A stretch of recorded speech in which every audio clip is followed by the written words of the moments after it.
Hola, ¿qué tal mi gente? Los Aramambiches. Es hora de anime otra vez. El día de hoy vamos a analizar Berserk. Es que es simplemente una de las mejores obras que existen. Está Dragon Ball y abajo está Berserk. Eso es indiscutible y si tienes algún reclamo, pues vamos y nos partimos la cara. Ya está el maestro Toriyama y el maestro Miura reunidos en el cielo riéndose de los fandoms. Así que hoy vamos a analizar la tortura de Griffith. ¿Qué sucede en el cuerpo cuando una persona pasa por este tipo de torturas? Y por tanto tiempo, ¿lo puede soportar? ¿Qué nos dice la medicina? Eso lo veremos hoy en un video más. Sean todos bienvenidos.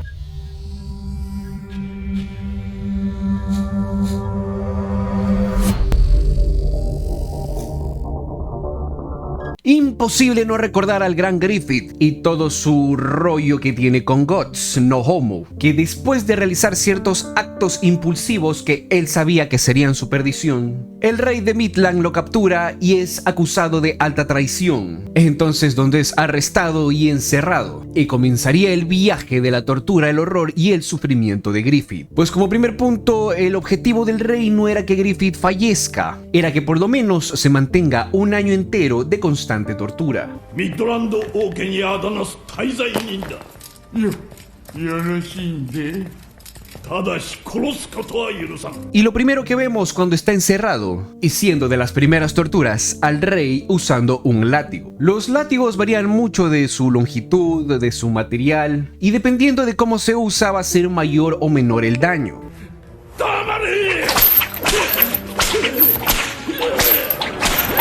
La punta de un látigo es capaz de acelerar a más de 300 km por hora.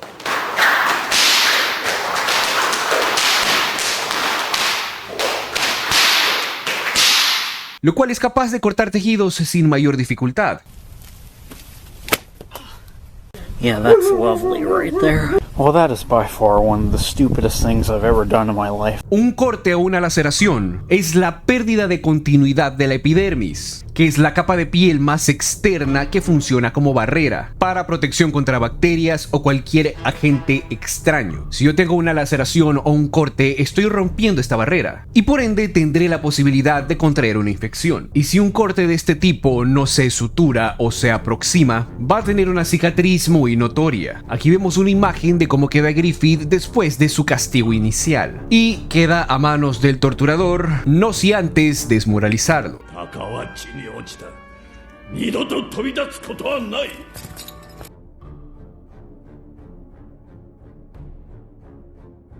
Después pasamos al trabajo del torturador, en el que vemos que está clavando unas agujas en Griffith, pero tiene el cuidado de no lesionar órganos importantes. Hay que tener mucho conocimiento de anatomía humana para poder hacer esto, y también importa bastante hasta qué nivel llegan las agujas. Pueden llegar solo hasta tejido adiposo, al subcutáneo, o pueden llegar hasta músculo, sin llegar a cavidad abdominal, por ejemplo. Este es un detalle muy curioso, ya que estamos en una época medieval, justo la época donde más se exploraron en muchos tipos de tortura, ya sea por motivos religiosos o monárquicos. Claro, nada como una buena tortura en nombre de nuestro Señor. Vemos también que usa metal incandescente. Esto va a provocar una quemadura de tercer grado, y es el peor grado de quemadura, porque al tener el metal caliente y pegarlo a la piel, esto va a provocar que la energía se siga transfiriendo al cuerpo, por tanto va a seguir quemando. Por eso cuando tienes una quemadura, lo primero que tienes que hacer es retirar la fuente de calor. Este tipo de quemaduras va a pasar por todas las capas de la piel,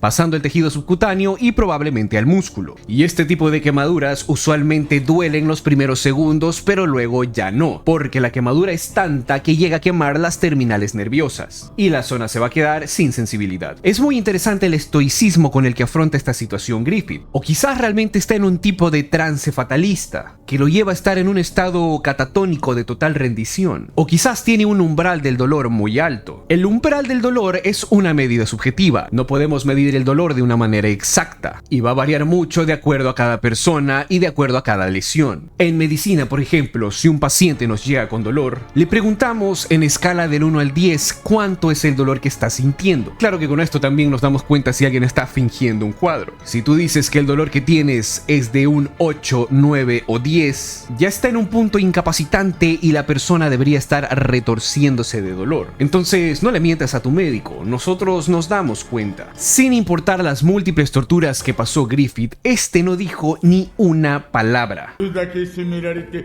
声一つ立てねえなんて俺は感動しただ No pidió perdón, no pidió clemencia, simplemente aceptó su destino. Vemos que el tiempo pasa y Griffith se mantiene encerrado, y producto de esto empieza a tener visiones. Este fenómeno, algo curioso, se llama delirio, y se puede dar por muchas razones. Una de estas es cuando el cuerpo pierde el sentido de la orientación. Por estar encerrado mucho tiempo, por ejemplo, la persona no sabe si es de noche o de día.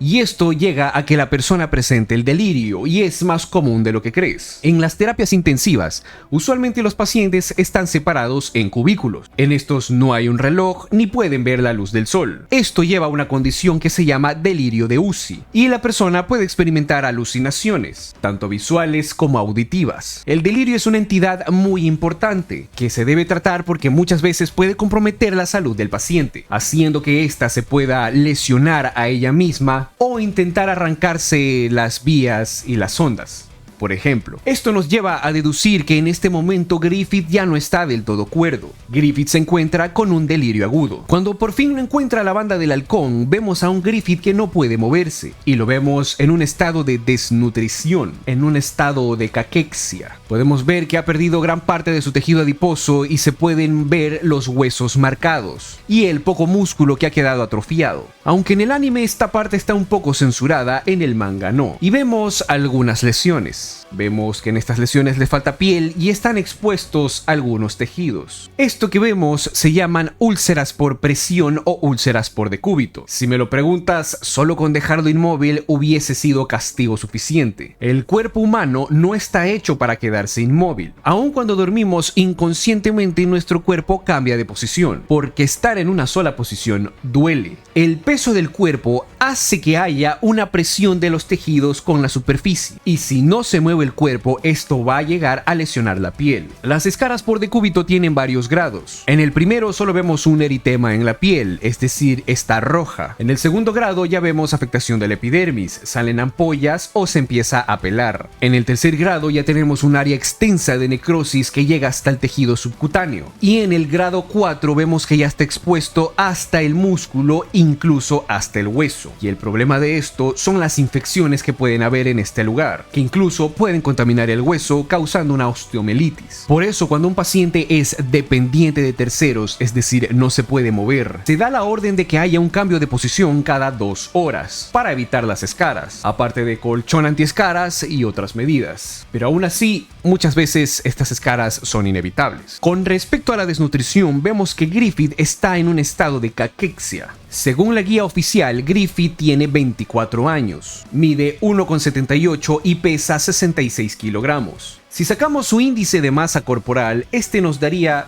20.81, que estamos dentro del rango normal. Para empezar a considerar un bajo peso dentro de su rango, tendríamos que tener un índice de masa corporal menor a 18.5. Esta desnutrición es grave, ya que puede llevar a procesos como la osteoporosis. Los huesos se van a desgastar por resorción, ya que no hay ningún estímulo ni una correcta alimentación. Y tendremos también disproteinemia, que al no poder ingerir proteína de calidad, pues el cuerpo va a sufrir estragos por esto, que no es tan sencillo de explicar, así que dejémoslo ahí. Observamos también que tiene cortados los tendones en las muñecas y en el talón de Aquiles. En la zona de la muñeca es donde pasan los tendones flexores de la mano, y son los responsables de que la mano pueda hacer prensión, que es su función principal, es decir, sujetar objetos y hacer puño. Cuando tenemos una lesión de tendón, se debe reparar rápido. Los tendones funcionan como resortes que aguantan toda la fuerza del músculo. Por lo tanto, cuando se corta, se va a retraer por ambos lados. Estos con el tiempo se van a terminar reabsorbiendo si es que no se los repara. Por lo que por esta lesión, Griffith no podría alzar una espada nunca más. Si estuviéramos en la medicina moderna y tuviéramos una lesión de este tipo con 1 año de evolución, se podría mejorar en algo con un injerto de tendón, pero la atrofia muscular de tanto tiempo va a ser un problema invalidante. Por otro lado tenemos el tendón de Aquiles, que es el tendón más grande y fuerte del cuerpo y tiene una reparación mucha más compleja. Hay muchas técnicas, pero principalmente se basan en volver a anclar al hueso el tendón o el nuevo tendón, algo que para la época resulta imposible, por lo que Griffith no podrá caminar nuevamente. Por otro lado vemos que le cortaron la lengua, que incluso el carcelero la tiene de amuleto,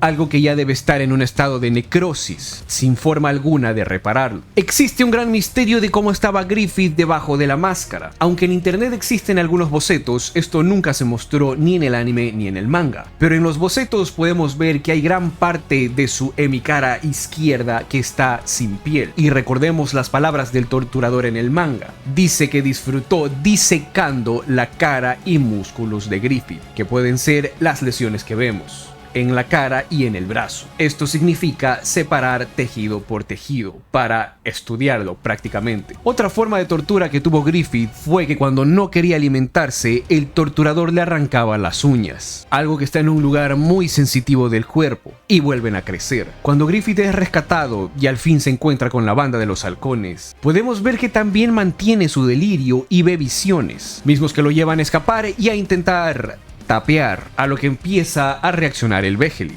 a lo que Griffith recuerda los componentes necesarios para que empiece el ritual. Y aquí lleva a un cuestionamiento, porque al parecer tuvo un periodo de lucidez e intenta decirle a Guts que no se acerque para no activar el ritual, pero este, al no poder escucharlo, se activa. ¿Acaso Griffith tuvo la intención de no empezar al ritual? ¿Acaso Griffith se mantenía en un estado de psicosis y por eso se activó el ritual? ¿Acaso Griffith no hizo nada malo? ¿Qué opinan ustedes? Los estaré leyendo. Y no olvides dejarme tu like y tu comentario. Si llegaste aquí es porque de verdad te está gustando este contenido. Y te invito a que cheques los otros análisis de los otros animes con respecto a la medicina que hemos hecho. Déjame también en los comentarios la recomendación de qué otro personaje te gustaría ver. Sin mencionarte que en mis shorts o en mi contenido corto de mis otras redes también tenemos más personajes. Es mucho más fácil hacer un video de 1 minuto que un video de 10 minutos. Entonces están disparejos, pero de cada personaje que hay short, cada personaje que habrá video largo. Así que no olvides suscribirte y activar la campanita. Es todo lo que tenemos por el día de hoy, señores. Yo soy Dr. Weapons y nos vemos en el próximo video. Adiós.